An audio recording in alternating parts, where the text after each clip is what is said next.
ევროკავშირი არის ორი რაღაცის საშუალება. ერთი რომ ის გვთავაზობს უსაფრთხოების მინიმალურ სტანდარტებს, ანუ სახელმწიფო რო ხდება ევროკავშირის წევრი, ის ვალდებულია გარკვეულ მინიმალური უსაფრთხოების სტანდარტების შესთავაზოს საკუთარ მოქალაქეებს. რა არის, ხო, ეს უსაფრთხოების სტანდარტები? თქვათ, გეოპოლიტიკური უსაფრთხოება, ეკონომიკური უსაფრთხოება, სოციალური უსაფრთხოება, გარემოს უსაფრთხოება, რომ შენი მიწა წყალი ესე ვერ წაგლიჯოს და ვიღაცა ინვესტორმა ვერ გაანიავოს და საკუთარ ინტერესებს არ მოახმაროს და ეს არის მინიმალური დემოკრატია. მაგრამ ჩვენ ნახეთ ახლა აქ რას ვამბობთ სხვა პოლიტიკური გაერთობებისგან განსხვავებით, რა, მაგალითად ლიბერალებისგან განსხვავებით.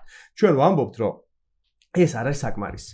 ანუ რასაც ევროკავშირი გვთავაზობს, ეგ არ არის საკმარისი, მაგრამ მაშინ რატო გვინდა ევროკავშირში რა? ევროკავშირში გვინდა, იმიტომ რომ გარდა მინიმალური სტანდარტისა, რაც უნდა დააკმაყოფილო, ევროკავშირი გაძლევს შესაძლებლობას, ევროკავშირი გაძლევს იმის შესაძლებლობას, რომ შენი უკეთესი სოციალური, ეკონომიკური და დემოკრატიული პოლიტიკა განავითარო თავისუფლად შენივე ქვეყანაში.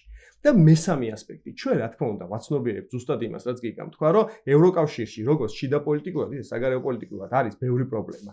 კიდე ამით განსხვავდებით ლიბერალებისგან, რომ ამ პრობლემებს თვალს არ უხუჭავთ რა, მაგრამ ვამბობ იმას, რომ ჩვენ ევროკავშირის წევრები, როცა გავხდებით, გავწევთ ძალისხმევას იმისთვის, რომ შეუერთოთ ჩვენი ხმა ევროკავშირის სხვა ხალხებში მოქმედ პოლიტიკურ ძალებს, რომლებსაც ევროკავშირის აი ამ ხარვეზების გამოსწორება სურს და ევროკავშირის კიდევ უფრო სამართლიან და უკეთეს სახელმწიფოდ გარდაქმნას.